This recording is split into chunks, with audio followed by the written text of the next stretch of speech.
did Titanic really sink? Hashtag Part 1. The ship that was never supposed to die. Hashtag Chapter 1. The Hook. A night that changed the world. Hashtag April 15th, 1912. The North Atlantic Ocean was silent. The stars were so bright that the sea looked like polished black glass. There were no crashing waves, no storm, no warning. Then, just before midnight, one of the largest ships ever built disappeared beneath that calm surface. More than 1,500 people never came home. For over a century, millions have believed they already know the story. They hit an iceberg. Simple. Case closed. But what if that isn't the whole truth? What if the iceberg was only the final piece of a disaster that had been building long before the ship ever left the harbor? What if tiny decisions, human pride, ignored warnings, hidden design flaws, and a chain of unbelievable coincidences all worked together to create one of history's greatest tragedies? Even today, experts continue to debate what really caused the Titanic to sink. Was it simply bad luck? Or was the disaster almost inevitable from the very beginning? Tonight, we're going beyond the famous headlines. We'll uncover forgotten warnings. We'll reveal mistakes few passengers ever knew about. We'll separate myths from facts. And we'll discover why the Titanic still captures our imagination more than 100 years later. Because sometimes, history isn't remembered for what happened. It's remembered for what people believed happened. And those two stories aren't always the same. Chapter 2. A Dream Built from Steel. At the beginning of the 20th century, the world was changing faster than ever before. Factories were growing. Cities were expanding. Technology seemed unstoppable. Every year, engineers built bigger bridges, taller buildings, and faster machines. It felt like humanity could accomplish anything. Across the Atlantic Ocean, fierce competition had begun among luxury passenger ships. Crossing from Europe to America wasn't just transportation anymore. It had become a symbol of wealth, power, and national pride. Shipping companies competed to build ships that were larger, more luxurious, and more impressive than anything ever seen. Among them stood one company determined to dominate them all, the White Star Line. Instead of building the fastest ships, the company chose a different strategy. Comfort, luxury, elegance. They wanted passengers to feel like they were staying in the world's finest hotel, even while crossing one of Earth's most dangerous oceans. To make that dream a reality, White Star Line partnered with one of the greatest shipbuilders of the era, Harland and Wolff Shipyard in Belfast. Thousands of workers spent years assembling an engineering masterpiece unlike anything before it. The ship stretched nearly 900 feet long. Its massive engines weighed hundreds of tons. Gigantic steel plates were fastened together by millions of rivets. Inside, the ship looked more like a royal palace than a vessel. Grand staircases, crystal chandeliers, elegant dining rooms, luxurious suites, a swimming pool, a gymnasium, Turkish baths, electric elevators. Even wealthy hotels struggled to match its beauty. For passengers stepping aboard, it felt like the future itself. But hidden beneath all that beauty, tiny imperfections already existed, and nobody knew they would one day matter. Chapter 3. The Unsinkable Legend. Before Titanic ever touched the ocean, its reputation had already become legendary. Newspapers praised the ship. Advertisements celebrated its enormous size. People described it as the safest ship ever built. Soon, a powerful phrase began spreading around the world. The unsinkable ship. Interestingly, no official advertisement from White Star Line ever boldly claimed Titanic was absolutely impossible to sink. Instead, many newspapers, magazines, and public conversations exaggerated statements made about the ship's advanced safety features. That small difference slowly transformed into one of history's biggest myths. The ship featured 16 watertight compartments. If several sections flooded, the others could supposedly keep the ship afloat. For the average passenger, that sounded almost magical. People believed modern engineering had finally conquered nature itself. Confidence grew, perhaps too much confidence, because confidence can sometimes become something far more dangerous. Overconfidence. History has shown again and again that disasters often begin the moment people believe disaster is impossible, and Titanic was no exception. But the most surprising danger wasn't hidden inside the ship. It was waiting thousands of miles away, floating silently through the freezing Atlantic. Chapter 4. The people on board. When Titanic prepared for its maiden voyage, excitement spread across Europe. Everyone wanted to experience history. More than 2,200 people eventually boarded the ship, but they weren't all living the same story. For the wealthy elite, Titanic represented luxury beyond imagination. Some of the richest people in the world walked its polished hallways. Millionaires, business leaders, socialites. They enjoyed elegant dinners, private suites, fine wines, and orchestras performing every evening.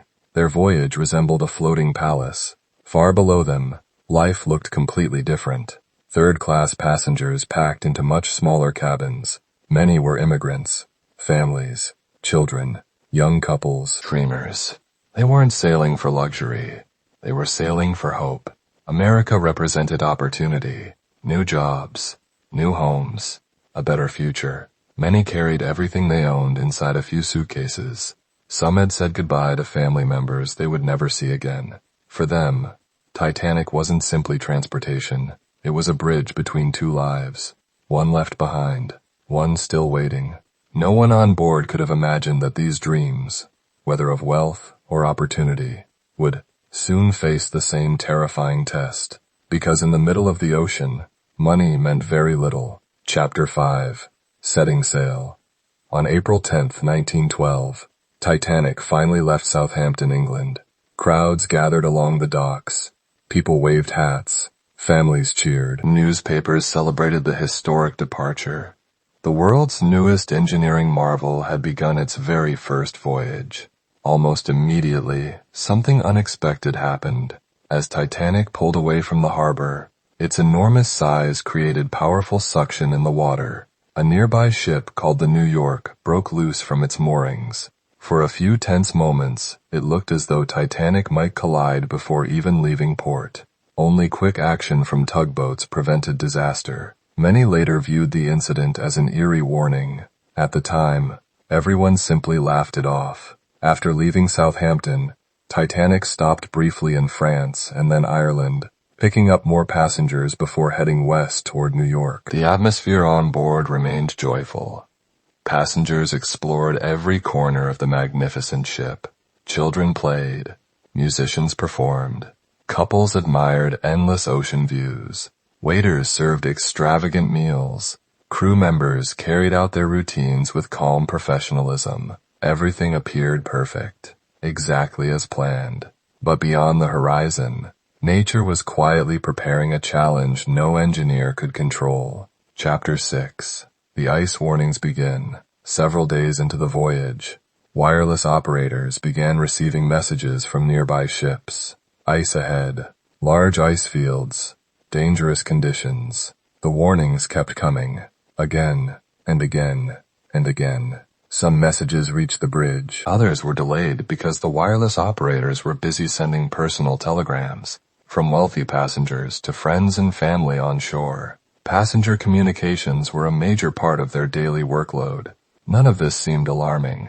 After all, ships encountered ice every year. Experienced captains had crossed these waters many times before. Captain Edward Smith was among the most respected captains in the world. This voyage was expected to be his final command before retirement. He had spent decades at sea. Passengers trusted him completely. The crew trusted him. The company trusted him. No one questioned that Titanic would safely navigate through the North Atlantic. But what happened next would become one of history's most controversial decisions.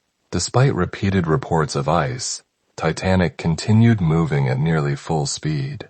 Why? Was it pressure to arrive early? Confidence in the ship? Routine practice for the time? Or a combination of all three? Historians still debate the answer. What they do know is that every mile carried the ship closer to an invisible threat, drifting silently through the salt. And by the evening of April 14th, the ocean had become unusually calm, beautiful, peaceful, almost hypnotic. Ironically, those perfect conditions made icebergs even harder to spot. No waves crashed against their bases. No white foam reflected the moonlight. The sea had become a mirror, and somewhere ahead, one enormous block of ancient ice waited in complete silence. The people aboard Titanic had no idea that within hours, their lives, and history itself, would change forever. End of Part 1. Asterisk code 950-1. 1,100 words. Part 2. Asterisk. Will cover the unforgettable night of asterisk April 14 to 15, 1912. Asterisk. The iceberg collision. The desperate decisions on the bridge. The struggle to launch lifeboats. And the heartbreaking final moments as the Titanic slipped beneath the Atlantic. Hashtag. Why did Titanic really sink? Hashtag. Part 2. The night everything changed. Hashtag. Chapter 7. The iceberg appears. By the evening of April 14, 1912, life aboard Titanic felt almost ordinary. In the grand dining rooms, first-class passengers enjoyed one of the finest meals ever served at sea. Laughter echoed through elegant halls. The orchestra played soft music while couples talked about their plans for New York. In second class, families gathered for quiet conversations before bed. Deep below deck, third-class passengers sang songs, shared stories, and dreamed about the new lives waiting for them in America. It was a peaceful night. Too peaceful. The Atlantic Ocean was unusually calm. There was almost no wind. The surface looked like polished glass, reflecting thousands of stars above. To most passengers, it was beautiful. To experienced sailors, it was dangerous. Normally, waves crashing against an iceberg create a line of white foam, making it easier to spot in the darkness. That night, there were no waves, no foam, nothing to reveal what was hiding ahead. High above the deck, in the ship's crow's nest, two lookouts scanned the endless darkness, their eyes strained against the freezing wind. Minute after minute, nothing. Then, at asterisk 11:40 p.m., asterisk one lookout suddenly froze. A massive shadow stood directly ahead. An iceberg. Iceberg! Right ahead! Asterisk. The warning bell rang 3 times. The bridge answered immediately. Hard a starboard. The engines were ordered into reverse. Every second mattered. The enormous ship slowly began to turn. Passengers inside barely noticed anything unusual. Many continued reading. Others were already asleep. But on the bridge, every officer understood the terrible truth. Titanic was simply too big. There wasn't enough time. Then, a deep scraping sound echoed along the starboard side. Not a violent crash, not an explosion, just a long, grinding vibration that lasted only a few seconds. Many passengers thought it was nothing. Some even joked about it.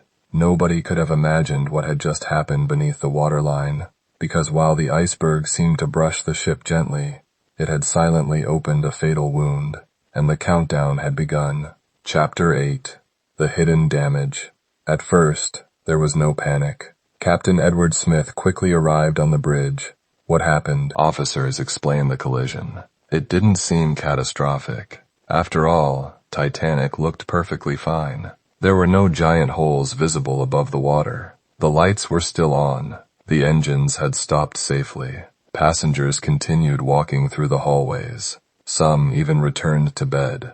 But below deck, crew members heard something far more frightening. The sound of rushing water. One compartment after another began filling with the freezing Atlantic. Shipbuilder Thomas Andrews, who happened to be traveling aboard Titanic, immediately inspected the damage. His face slowly changed. He knew exactly what it meant. The iceberg had damaged *6 watertight compartments. Titanic had been designed to stay afloat if up to 4 flooded, not 6. Water poured from one compartment into the next like a row of falling dominoes. The famous watertight compartments were never meant to handle damage this extensive. Within minutes, Thomas Andrews reached a heartbreaking conclusion. The ship would sink. There was no way to save her. He quietly told Captain Smith the terrible news. Titanic has about 2 hours. Imagine hearing those words. You're standing aboard the largest, most luxurious ship ever built. Thousands of people are asleep. Most have no idea they're already living the final hours of their lives. Captain Smith stood silent. For decades, he had safely commanded ships across the world's oceans. Now, he faced an impossible decision. How do you calmly evacuate more than 2,000 people in the middle of the freezing Atlantic without causing panic? Unfortunately, time was already running out. Chapter 9. The Lifeboat Problem. Causing. The order was finally given. Prepare the lifeboats. Crew members hurried across the decks. Passengers were asked to put on life jackets. Many refused. Why would they leave a warm, brightly lit ship for a tiny wooden boat floating in the dark? Some laughed. Others complained about being disturbed in the middle of the night. Many believed they would return to Titanic after a short precaution. They couldn't imagine the ship actually sinking. But there was another problem. A devastating one. Titanic carried only *20 lifeboats. Enough for about *1,178 people.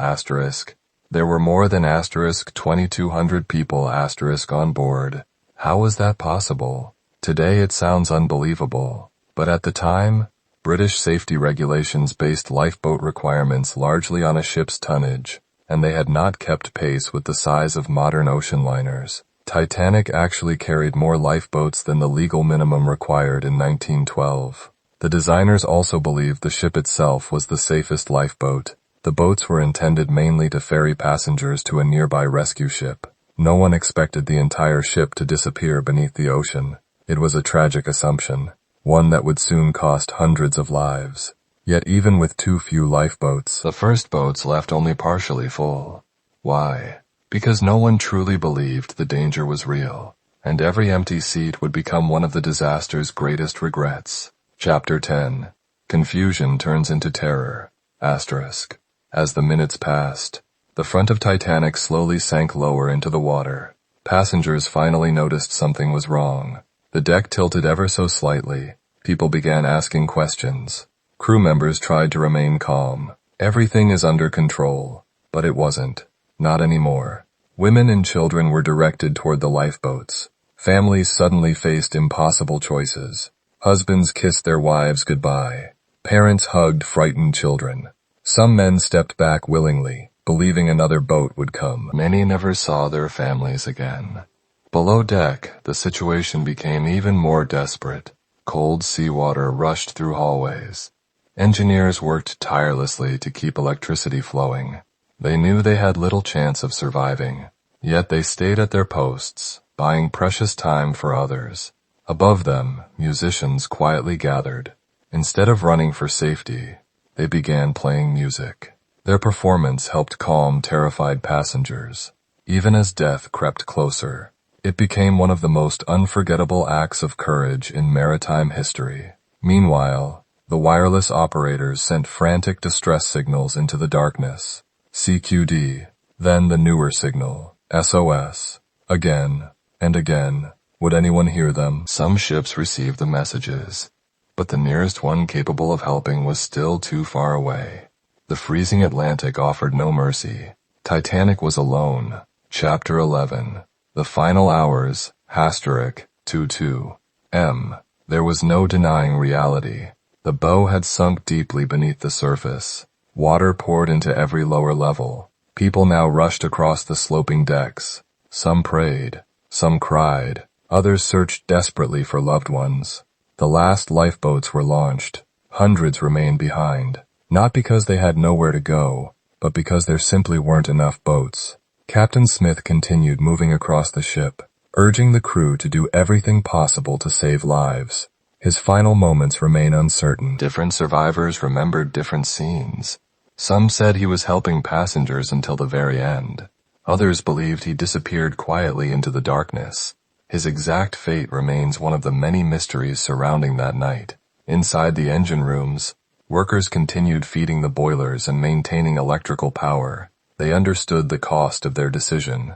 Every extra minute of light gave passengers another chance to escape. Most of those engineers never survived. Their sacrifice saved countless others. Then, the lights flickered. Once, twice. Finally, Darkness. Complete darkness. The only sounds were the wind, the groaning steel, and the terrified voices of those still trapped aboard. No one could have imagined what was about to happen next, because the worst moment of the disaster had not even arrived yet. Hashtag, why did Titanic really sink? Hashtag, Part 3, The Truth Beneath the Waves. Hashtag, Chapter 12, The Final Moments. H 217A. Hashtag, the lights aboard Titanic went out for the last time. The great ship, once glowing like a floating palace, disappeared into complete darkness. Only the stars remained. For a brief moment, an eerie silence settled over the ocean. Then came a sound survivors would never forget. The deep, thunder-like groan of twisting steel. As the bow continued sinking beneath the surface, the stern rose higher and higher into the freezing night sky. People clung to railings. Some held on to loved ones. Others simply closed their eyes. Panic spread across the tilted decks. Furniture, luggage, and loose objects slid toward the bow. People struggled to keep their footing as the angle grew steeper with every passing second. Then, the impossible happened. The enormous stress became too much. The ship broke apart. Today, the wreck discovered on the ocean floor confirms that Titanic split into two main sections before disappearing beneath the Atlantic. The bow plunged first. Minutes later, the stern briefly settled, lifted again, and then vanished beneath the icy water. At approximately *220 a.m., Titanic was gone. Only 2 hours and 40 minutes after striking the iceberg, the unsinkable ship had disappeared. But the nightmare was far from over. Chapter 13. The freezing ocean more than 1,500 people were now in the North Atlantic. The water temperature was around 28 degrees Fahrenheit, 2 degrees Celsius. Cold enough to remain liquid because of its salt content. It was almost impossible to survive. The cold stole body heat with terrifying speed. Many people became too weak to swim within minutes. Others suffered cold shock, making it difficult to breathe. From the lifeboats, survivors listened in horror as cries for help echoed across the darkness. Some wanted to row back. Others feared that desperate swimmers would overwhelm the small boats and cause everyone to drown. It was an impossible choice, one that haunted survivors for the rest of their lives. Within a short time, the voices faded. Then, silence. The calm ocean that had looked so beautiful only hours earlier had become one of the largest maritime graveyards in history. But one question still remained. Where was the rescue? Chapter 14. Rescue arrives too late. More than an hour after Titanic disappeared, lights finally appeared on the horizon. It was the passenger ship, *RMS Carpathia. Its captain, *Arthur Rostron, had driven his crew to do the impossible. After receiving Titanic's distress calls, Carpathia pushed through dangerous ice fields at top speed. Crew members prepared blankets, hot drinks, and medical supplies before they even reached the survivors. When the first lifeboats came into view, the truth became painfully clear. Many boats were only partially full, not because there had been enough room, but because confusion, fear, and disbelief had led some to launch before they were filled to capacity. One by one, survivors climbed aboard Carpathia. Some searched desperately for family members. Others stared silently at the empty sea where Titanic had vanished.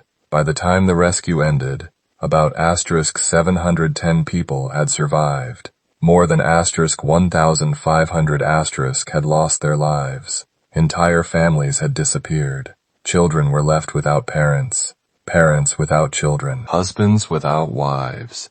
The world woke up to news that seemed impossible. The greatest ship ever built had become one of history's greatest tragedies. But as investigators began asking questions, they realized something important. The iceberg alone could not explain everything. Chapter 15. Did the iceberg really sink Titanic? Asters. For decades, people have said the same thing. Titanic sank because it hit an iceberg. That's true, but it's only part of the story. The iceberg was the trigger. The disaster itself was the result of many factors working together. Investigators found that the collision damaged multiple sections of the hull below the waterline, allowing seawater to flood more compartments than the ship had been designed to survive. There was also the issue of speed. Despite repeated ice warnings from nearby ships, Titanic continued traveling quickly through a known ice field. At the time, maintaining speed in such conditions was not unusual, but in hindsight it proved to be a disastrous decision. Another factor was visibility. The unusually calm sea made the iceberg much harder to spot because there were no breaking waves at its base. Then there were the lifeboats. Even though Titanic met the legal safety requirements of its day, there were nowhere near enough seats for everyone on board. Communication also played a role. Some ice warnings did not receive the attention they deserved, while wireless operators were balancing passenger messages with navigation-related communications. No single mistake doomed Titanic.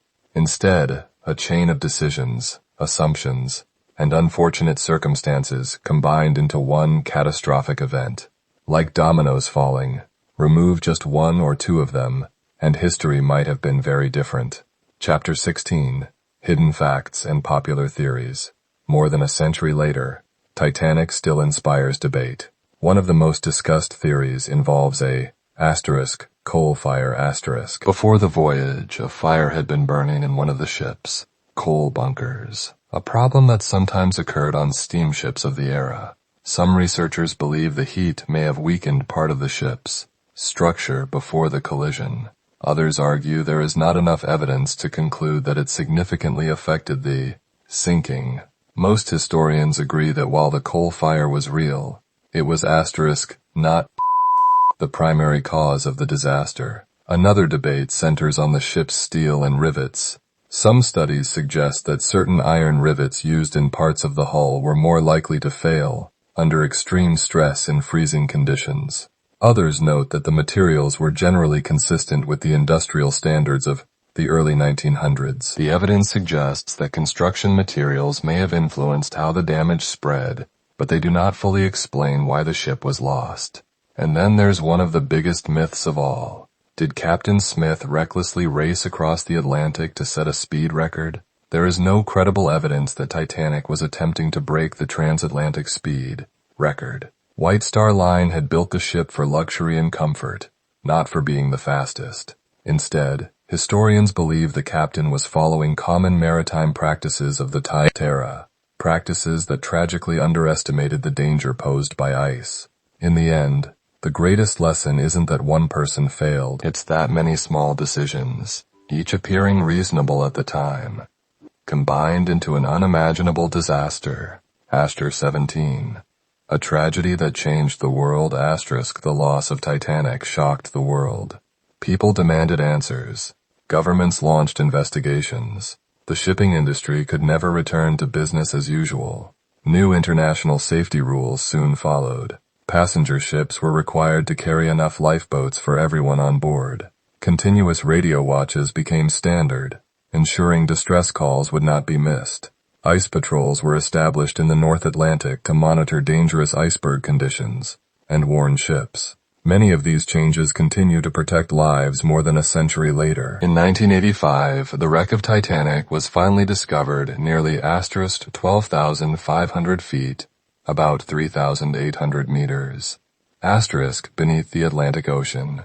The bow still rests on the ocean floor, silent, dark, preserved by the cold depths. Scattered around it are thousands of personal belongings, shoes, suitcases, dishes, eyeglasses, quiet reminders that every statistic was once a real person with dreams, hopes, and a future they expected to see. Titanic is no longer just a ship.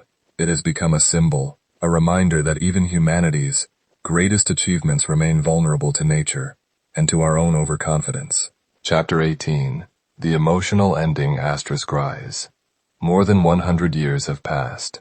The world has changed beyond recognition. We have faster ships, safer technology, more advanced engineering. Yet the story of Titanic continues to move us. Not because it was the largest ship of its time, but because it was filled with ordinary people living extraordinary final moments. A father giving his child a place in a lifeboat. Engineers choosing duty over survival. Musicians playing to comfort strangers. Crew members refusing to abandon their posts. These are the moments history remembers. Perhaps the real reason Titanic still fascinates us isn't the iceberg. It's the people, their courage, their fear, their love, and the reminder that history is shaped not only by disasters, but by how human beings respond when everything they believe is suddenly taken away. Because in the end, the ocean didn't just swallow a ship. It preserved a story the world will never forget. Iceberg, call to action. Aster. If this story changed the way you think about Titanic, let us know in the comments. Do you believe the iceberg alone caused the disaster? Or do you think the real tragedy was the chain of human decisions that came before it? If you enjoyed this documentary, please leave a like and subscribe to Iceberg, Echoes of History, Iceberg, for more cinematic stories that uncover the hidden truths behind history's greatest mysteries. And tell us, Iceberg, which historical mystery should we uncover next? Until next time, keep questioning the past, because history always has another story waiting to be told.